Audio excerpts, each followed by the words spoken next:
Welcome to Restoring the Soul, a podcast dedicated to helping you close the gap from what you're meant to be and what keeps you from being all that. I'm your producer, Brian Beatty. Thanks for listening. On this edition of Restoring the Soul, Michael welcomes back our good friend, Winn Collier. If you admire the life and writings of Eugene Peterson, you're in for a real treat today. As you'll soon hear, Eugene was not only Winn's pastor, but he was his friend. So it made complete sense for Winn to take on the humbling task of writing the authorized biography of Eugene Peterson, titled A Burning in My Bones. Now, Winn is also the Associate Professor of Pastoral Theology and Christian Imagination at Western Theological Seminary in Holland, Michigan. He's the director of the Eugene Peterson Center and author of 5 books, including the biography. Now, you can discover even more about Winn at winncollier.com. So without any further delay, here's your host, Michael John Cusick. Well, Winn Collier, welcome back to the Restoring the Soul podcast. It is good to be with you. You are tied with 3 other people for the most appearances on the Restoring the Soul podcast. 2 other people have been 3 times. So if you pay me enough money after this, then I'll get you back on 4 and you can add that to your resume. Fantastic. I want to congratulate you. You have completed, and the book has been released by Waterbrook, the publisher, A Burning in My Bones, the authorized biography of Eugene H. Peterson, who, of course, most people know is the translator of the message. But Eugene was a dear friend to you. He was. He became a dear friend. For many years, I just thought of him as my pastor, and that was mostly over letters. But in the years of writing this, he definitely became a dear friend. Can you tell the story about how you met? I think you might have touched on this in one of the previous conversations, but we'll assume that the listeners to this podcast may or may not have listened to those. Well, 2000, I was a pastor at a small, struggling church in the Denver area. It had several splits, and I had all kinds of zeal and energy about how we were going to revive this church, and I thought that I had most of the answers. And one Sunday after church, one of the elders came up to me and handed me a copy of Eugene's Working the Angles, The Shape of Pastoral Integrity, and handed me a copy of it. And he said, Winn, I think you'll enjoy this. I now know what he meant was, Winn, I think you need this. And I went home that afternoon, Sunday afternoon nap, and started to read, and was only paragraphs in, and it just smote my heart. I think I'd been looking for a long time for a voice that could describe for me what it actually meant to be a pastor. And that's what Eugene did. So I began to write him letters.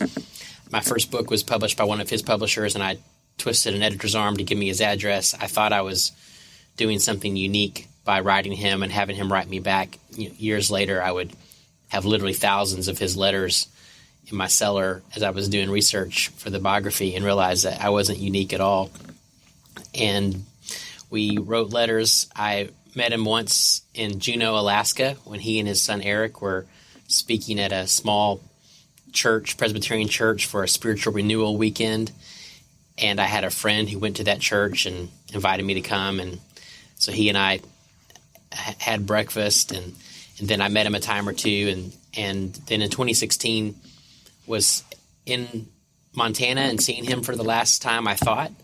And on the way back to Virginia from Montana, I was just thinking about his life and how someone was going to write his story. And I started thinking about how I hoped that story would be written and how I hoped it wouldn't be written. And I ended up writing him a letter, talking to him about all of that, knowing that the last thing in the world he was interested in was having a biography written. A couple weeks later, he called me up on the phone. And he said, Winn, let's talk about this. And so I just basically reiterated what I'd written in the letter. And I said, Eugene, does this make you tired or give you energy? And he said, Winn, it makes me tired. which is what I would have expected. And I thought the conversation would just end then, but for some reason we kept talking. And a few minutes later, he said, "Winn, I'm getting energy now, and I think you're supposed to do this." So he and Jan welcomed me into their life and world, and off it went for the next 4 years. And you really had complete access to his life, to his family, to the people that knew him from both the present and the past. And on the dust jacket of the book, which, by the way, is a beautiful hardback, appropriate biography sized, because, when I see a tiny biography, I'm like, nah, I won't read that. But it's really just beautiful. But on the dust jacket introduction, there's the story of how the very first time you went to their home in Montana and you walked beneath the house into the cellar. Can you tell that story? Yeah. So he led me down, and it's facing the lake.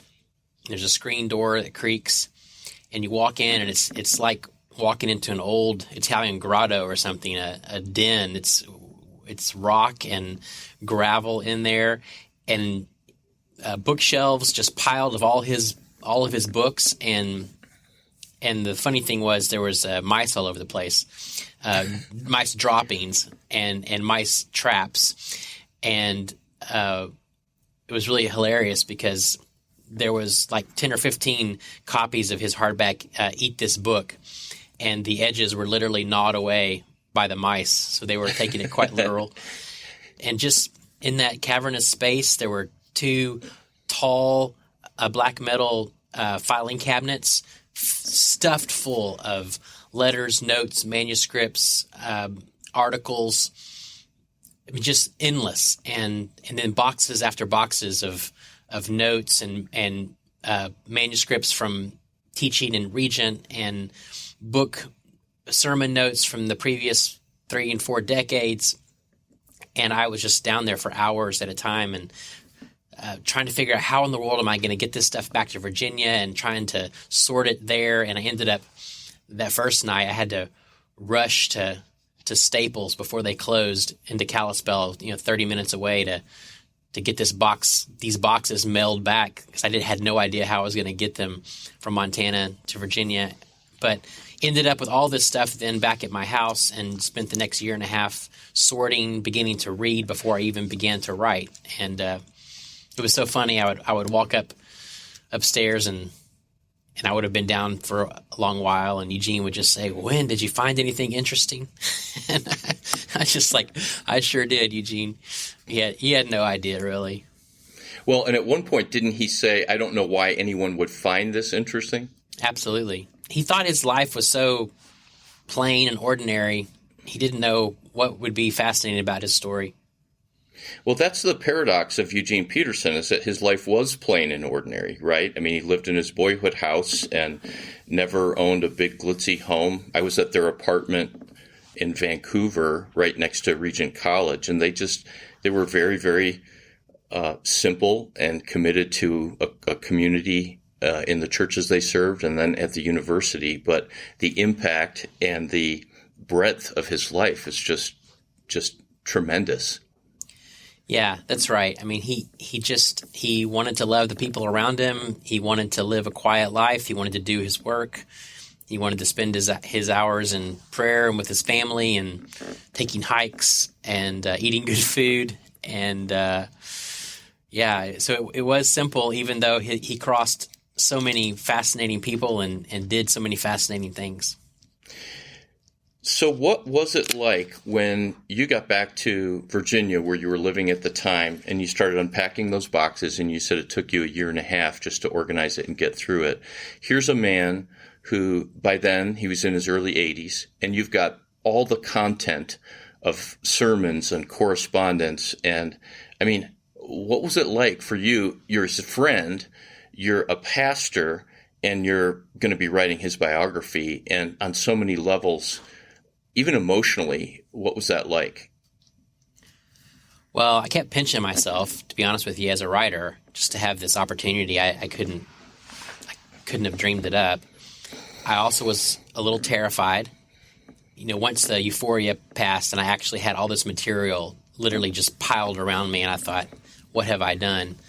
You know, how can I do this? I didn't have a research assistant. I didn't have anybody to help me. It was just me. And then I think there was some trepidation, particularly going into his journals, because one thing I was really committed to, and I know Eugene would have been as well, was for this to be a truthful story. You know, one of the concerns sometimes about authorized biographies is that they can tend toward hagiography, as if the subject is a client that has to be satisfied. And that was never – Eugene never asked any questions about content or to see anything ahead of time or gave any kind of stipulations. No one in his family ever did. I mean, Jan, if anyone, was the one most concerned whenever she let me take her 30 journals back with me. She called me like a month later and said, "I'm feeling very uneasy about this. You know, you have all my journals at your house, and you're reading things that I'm not sure I want other people to read." But there was like, am I going to find something in reading Eugene that he wasn't the person we thought he was? And you know, he was very meaningful to me, and certainly, you know, all of us are very familiar now with so many reasons why to distrust public figures. We find out that their life wasn't what we thought, but he was far from perfect, and the story doesn't shy away from that. But I can still say it was such a joy to discover that in his deep heart, behind the scenes, Eugene was the man we thought he was. Yes. And I thought part of the artistry of your book is that you took all of those issues head on. And let me just say for listeners, there's no big scandal in the book. You know, Eugene was not a communist or, you know, a secret atheist or anything like that. That he really was, in every way, the man that he appeared in public. But one of the themes from early on was the way that he wrestled with self-doubt. And, you know, as a teenager, more awkward and shy, and even how, you know, he met Jan and there was another relationship, but that he excelled at running, where he was basically a national competitor was it the mile? Yes, that's right, the mile. And he raced Roger Bannister, the man who broke the 4-minute mile. And, that's right. Came in, as I think you said, pretty miserably behind him, but he competed with him. That's right. And that's actually a funny thing, because somewhere along the way, and he couldn't even trace it, the myth arose that he almost beat Bannister. And this story is told I can't tell you how many times I heard this from different circles, and I would come back to Eugene, and he would just laugh, and he would say, that's ridiculous. He said, I was so far behind him. It was an expedition before a big international competition, and he loved racing him, but he was nowhere near beating him. There were some other interesting things just kind of along the way. I was like, I did not know that. But Eugene and Pat Robertson, who went on to found the 700 Club, they were close friends through seminary. That's right. Yeah.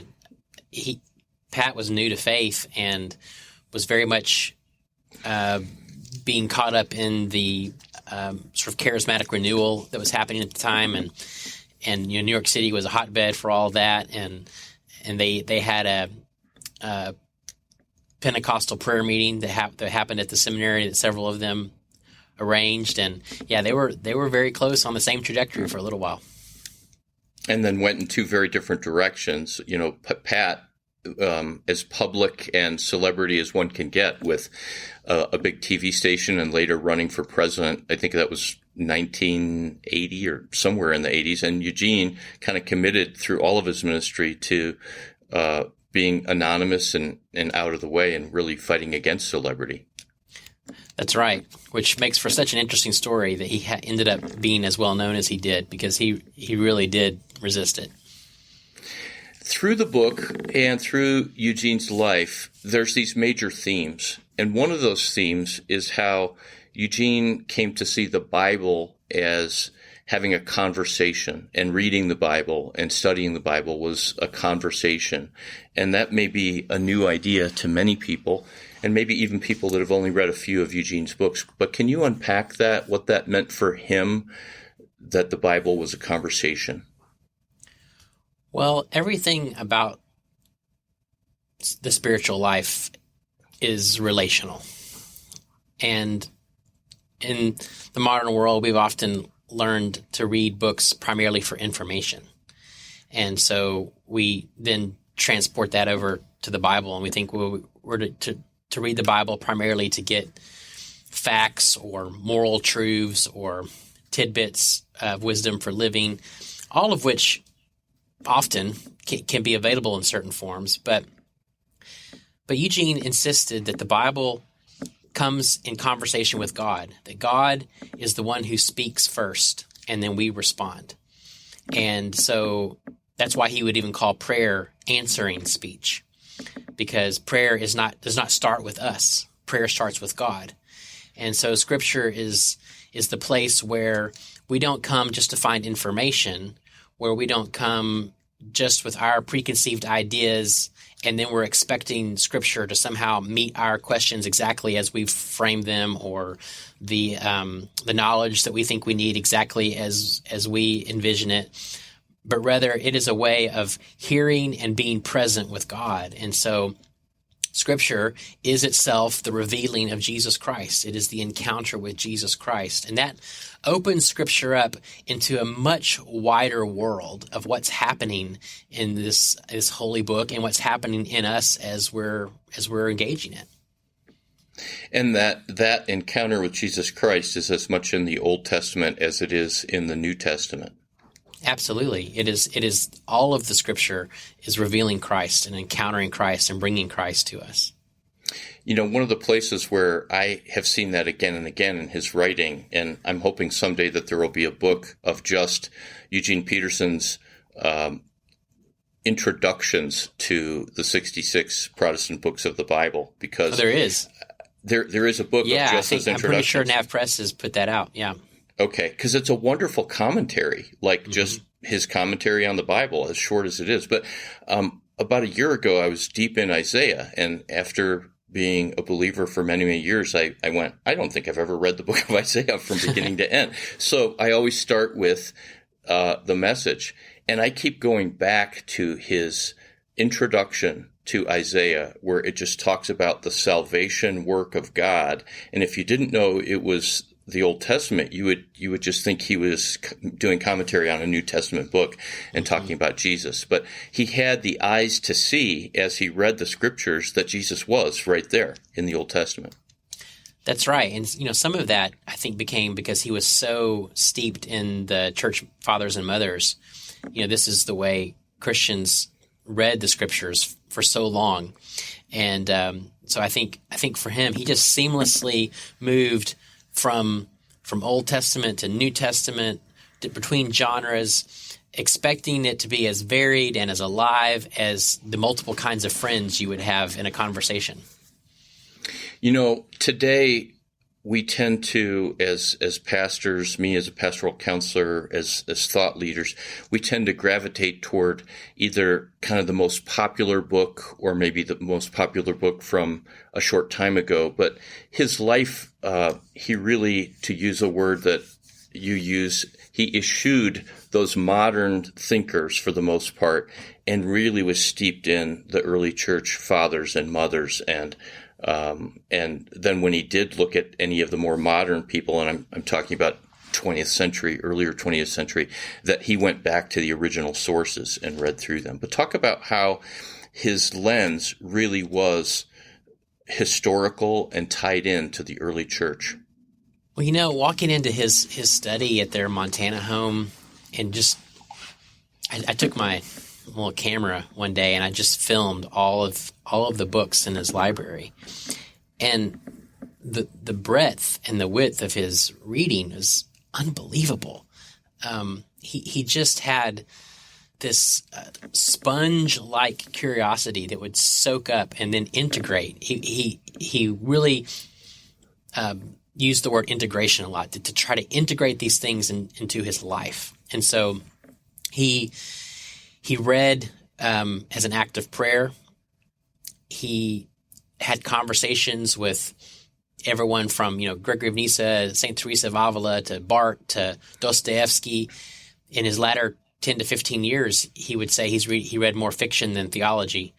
I mean, partly because he'd read so much theology, but also because he thought that the poets and the novelists were offering us something that we needed. But it was all part of one story. So he could read something from the 3rd century and something from the 21st century, and he saw it as one long conversation of God with the world, God with his people, and it did keep him from. I mean, he was always open to new interpretations and understanding new lens and seeing new angles, but he was always going back to how most of what we hear now we've heard before, and this has been wrestled with before, and there is wisdom to glean and bring forward into now. And all of this made him, along with just who he was, a very different kind of pastor, where he would, without his fame from his books, he would be kind of written off as an irrelevant today in terms of his leadership style and what he believed the pastorate was about. So talk a little bit about that. You know, and what you're describing is certainly true. However, that seems more like an indictment on us, to be honest with you, because his assumption was to be a pastor meant you were a pastor with the people right in front of you, that your primary thought isn't trying to build something that isn't there yet, that your primary motivation isn't to just gather a crowd, but that to pastor people meant to be part of their stories, to know their pains, to know their names, to know their heart. It meant to belong to a place. It meant to be a pastor in Bel Air, Maryland was not exactly the same as being a pastor in San Francisco, California, or Portland, Maine. It meant that it required a long season of common, ordinary, often even boring work that is always enlivened by the fact that God is doing something that you may not even see. And so the twin evils that he thought American pastors struggled from was ambition and boredom. And he thought those were the things that would destroy a pastor more than sex or alcohol, was this idea of building something in God's name but really doesn't have much to do with God. And then boredom, this addiction to needing stimulus that ran roughshod over common grace, common work, common life. Not that there wouldn't be extravagant moments of resurrection and glory and beauty, but that visiting the hospital and sitting in your study with someone whose marriage is falling apart and wrestling through a text because you knew that God had something to say, even though you didn't know how it would end or what would come of it, that's the work of the pastor. And that a lot of what passes for pastoral leadership these days is little more than ambition, boredom, marketplace ideas baptized in the name of Christ. Yeah, and that's not to impugn any particular movement or particular church, but that's unique. That's Eugene's unique lens that he really believed to be the historic biblical unfolding of what the pastorate meant. Truly, he was a shepherd. Absolutely, and he wasn't a polemicist. I mean, he wasn't trying to tear anything else down. But if you ask him how he understands being a pastor, then he's going to tell you. And there was something that he was concerned about, that he felt like there was something happening, particularly in the American context, where we were losing sight of the most basic ideas of what it means to be the church and means to be a pastor in a church, because we were being overwhelmed by leadership techniques, structures, ideas, assumptions that we were attaching Bible verses to, but we're not coming out of the deep wisdom of Scripture. And there's that tension with how I've known a lot of leaders of really large churches, what we might call mega churches, and how, to develop an organization or a church to be big like that, you do have to have a lot of leadership, strategic kinds of issues. But then inevitably, those pastors will at some point say, man, I just hunger to hear people like Eugene Peterson, who are older, who have cultivated a life of depth and spirituality. And you even referred back to when you were a young pastor, how you read Working the Angles, and I think you said it smoked you. He wrote in a way that was different. His books were not sexy or exciting and filled with wonderful, latest great anecdotes, but they were compelling and they were deep. So can you talk about what it was that Working the Angles, how that book smoked you, and then how you've listened or heard other pastors say that his books were disruptive or reorienting? I really think at the deepest core, what we're encountering in his books is the fruit of a deep, abiding, long life with God. And that's just not something that can be taught in a writing class, or that's just not about skill, well honed. That, there are people who have gone to deep interior places of the soul with God, and out of that place emerges wisdom that they're able to offer. And I think it is that sort of intangible thing that we're most recognizing. I mean, certainly he was plain spoken. He had these eyes to see, and he was writing out of his own context. I think that's another really important thing. He was writing something that was literally brewing in his own heart, and he felt these tensions. It wasn't as if he was just a contemplative who never struggled with ambition and boredom himself. He tasted the poison, and he saw how destructive it was to his own soul. And I think he was able to clearly see its destruction to many of us. And so when he spoke that word, it was also timely in that he was speaking to something that many of us hadn't really been able to name yet, but we felt its impact. And I think when Eugene put language to it, and then given the fact that he really was a writer's writer. I mean, he knew the way of sentences and language and the holiness of words. And so when you pull all these things together, it just it pierces. Speaking of being a writer's writer, it's stunning to me how he spent so much time reading, and how he spent a very significant intentional amount of time in prayer, and how he's so prolific. It's just so rare. It's almost as if, he lived 2 lifetimes, and there's a great deal of intentionality.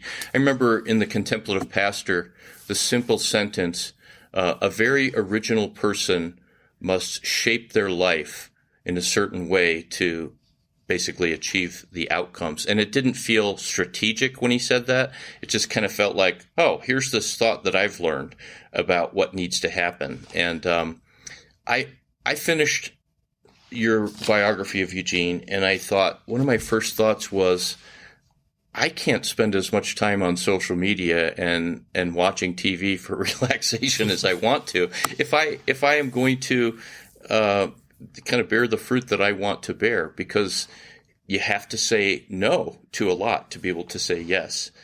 How many books did he write? Approximately, it was close to 60, if not over. The number I was able to come up with was 29 or 30. Okay, and then there's all the spin-offs, like right. The message this and the message that. And, yeah, that list gets really long. Yeah, like the Contemplative Pastor hip-hop version and those kinds of things. We know how publishers can do that. That's right. One of my favorite books is a little book called Living the Message, which is a spin-off, but it's a 365-day devotional where there's just a simple thought from Scripture. But, of course, that probably takes it up over 60. Talk about your work at the Eugene Peterson Center, because you've made a shift about a year ago where you moved from being a pastor in Charlottesville at All Souls Church to now you're in Holland, Michigan at Western Seminary. So talk a little bit about how that happened and what you're doing. Well, it was surprising to us. I had every intention of retiring from All Souls. It's a church we helped to found and love dearly. However, this moment feels like a culmination of so many things. I did my PhD work at the University of Virginia studying Wendell Berry's fiction, and then I had this deep heart for this question of what does it mean to be a faithful pastor in our time, and I care a lot about words, and being a writer is a core part of my vocation and has been for 20 years. And to be able to combine all of this while continuing a conversation of Eugene, that Eugene began and that I think we need to continue, just feels like it's all these threads coming together. And so in August, we moved to Holland, Michigan. We're helping to form the Eugene Peterson Center for Christian Imagination.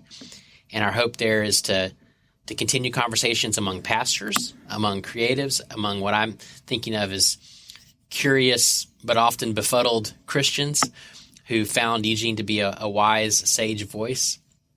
And we want to create conversations in those three arenas, and not to build a monument to Eugene at all. I mean, in fact, nothing would be more dishonoring to who he was and his heart than to do that.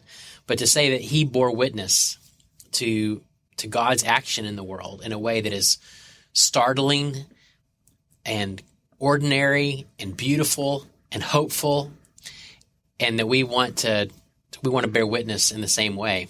So it's a creative time with lots of possibilities. We're starting 2 Doctor of Ministry programs. One is called Holy Presence, Eugene Peterson and the Pastoral Imagination. The other one's called The Sacred Art of Writing. We're looking at starting some circles of conversation among those groups that I talked about. We're looking at starting a gathering, perhaps a podcast. So at this point, we have our tool belts on and just trying to build something that is relational and hopeful and quiet, but filled with, hopefully, with a prayerful posture of delight in God and expectation in what God is already doing in the church. And so your role there is to develop that center. You're also teaching traditional seminary courses, including Christian Imagination and Peterson's work, but also you're working with doctoral students. And I just think it's incredible that the seminary is thinking in such out-of-the-box ways, for such a time as this, as you talked about befuddled Christians, of how do I make sense out of all the cultural changes and what's happening in the church, that there really is a anchor in the midst of that if we think rightly about it. So Winn, a couple more things I want to just unpack, but you said that it's the Center for Christian Imagination. What did Eugene mean by Christian imagination, and why is that important? He said to me in the brief time I spent with him, I asked him about this, and he goes, his only answer was as if I would perfectly understand this and then have no more questions. And I just scratched my head, but I pretended like I knew what he was talking about. I said, why is imagination important? And he said, well, Michael, in faith, we're dealing with the invisible. And I was like, oh, yeah, the invisible. Okay. That's right.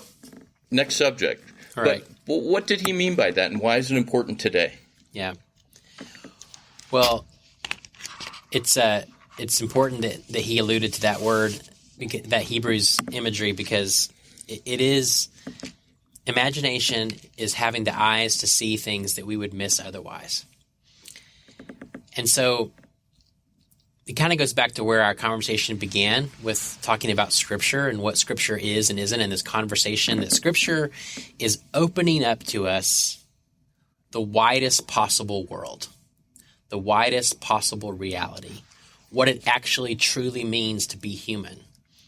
For many of us, we've grown up with the idea, we probably would never put it this way, particularly those of us, like you and me, who spend our life talking about these kind of things. We know better than to actually say this, but we live often as if Scripture is somehow confining our world. It's making it smaller. And even though we resist this secular-sacred dichotomy, we still somehow believe that to follow God and Jesus, to live in his word, is to somehow shrink away from what we think of as really being human. We have to limit all this human stuff in order to be like God. And Eugene rightly resisted all of that. So that's nonsense. That to read Scripture is to open up the widest possibility, but it requires imagination to do that. Imagination doesn't mean just making stuff up in your head. It means learning the capacity, because we've let it atrophy, to see the wideness and the beauty of God's world as it truly is. So that as we're having this conversation now, it's not really just you and I chatting through these technological mediums, that God's Spirit is actually here doing something. I don't know exactly what it is. I may miss it, but I live with this desire to see what God's doing. Trust that something is being birthed here that I can't know on my own. And then particularly in a world that's steeped in rationalism as the only way to know truth, which is a very modern, narrow idea, to encounter the wisdom of the church, the wisdom of the ancients that would say, actually, there's many ways that we come to learn the truth of God's world, but it requires imagination for that to happen. It's why we need the poets. It's why we need the novelists. It's why we need the carpenters. It's why we need preachers. It's why we need farmers, because each one of us bring something that expands us and enlivens us and lets the Spirit of God cast new energy and new light on things that we would have missed if we weren't paying attention. Wow. Wish we could have a whole separate conversation on this, because as a therapist, I often bump into conversations and people at stages in their life around vocation. So you just opened up a window to me on vocation, not as what's the right job for me to work at or where can I make the most money, but where can I participate in bringing forth that reality? And that's, as I think it was Buechner who said, the world's need and our deep joy, but toward the end of expanding that conversation. And I love how you said that imagination is not making things up or making up what's not real, but a way of actually seeing what's real. Mm-hmm. That's right. And then as a novelist or a poet creates, they're helping us to see and experience what's real. Yeah, in some ways I think of novelists and poets as the personal trainer for the brain. They're helping us to use muscles that we've not exerted, and they've sort of withered away. It's not because they're not real or true. It's because we haven't practiced. We haven't learned to see that way. Eugene read poetry widely, which you've already alluded to, and he often quoted poets from a wide berth. But do you think that there will be a Eugene Peterson poetry book posthumously? He published one before he died. It's called Holy Luck. Right. Yes. That's right. And in Subversive Spirituality, he inserted a number of those poems around the Beatitudes, because he thought luck was the word most translated to blessed, right? That's right. So he finally got the publishers didn't like him using that word, and so he finally snuck it in with his book of poetry. But he was a little mixed on that, because I don't think he saw himself as he wasn't convinced that his poetry was worthy of publication. So I think he was a little hesitant about it, but at the same time, there's some really good poetry in there. So the last thing I'd like to ask you about is Eugene's life of prayer, and I want to end here because I think it's most important. Prayer means so many things for so many people, and you already said that prayer was answering the conversation that God already initiated. But the thing that struck me is that Eugene didn't have a quiet time every morning, so to speak, where he did 20 minutes of reading scripture and then had an app where he prayed for certain people or something, nor did he just do 20 minutes of contemplative prayer, but that he stepped into kind of another reality where at times you describe him in the biography of being on his knees, rocking back and forth, like he was in almost like a rabbinic kind of prayer chant, and he covered himself with a prayer shawl. And other times he would just sit quietly in a chair in silence. So talk about what prayer meant to him, but also what it would look like to an outsider. You know, it's an interesting question, and I love that you're asking it, because it's probably the question he was asked the most, which was describe for us your devotional life or your prayer life or your prayer practice. Most of the time, he was very resistant to answering the question directly. And the reason was because he didn't want to ever be understood as prescribing some kind of formula for someone else to follow. So, but at the same time, he was one of the most disciplined people I've ever been around. But it came fairly naturally to him. It wasn't hard for him. In fact, he also didn't love the word spiritual disciplines. He thought disciplines in our parlance often evoked self-effort. And he thought in our spiritual practices that we needed to lean away from self-effort and we need to lean far more onto God's initiative. But at the same time, because of the way he was very disciplined, and so most of his life there was a morning hour or two where he would pray psalms, often have them memorized, often in Hebrew. He would read commentaries and other spiritual reading. He would sit in silence. But it is certainly true that in time, his prayer became so expansive that it felt like it enveloped him. It was something he became rather than something he did.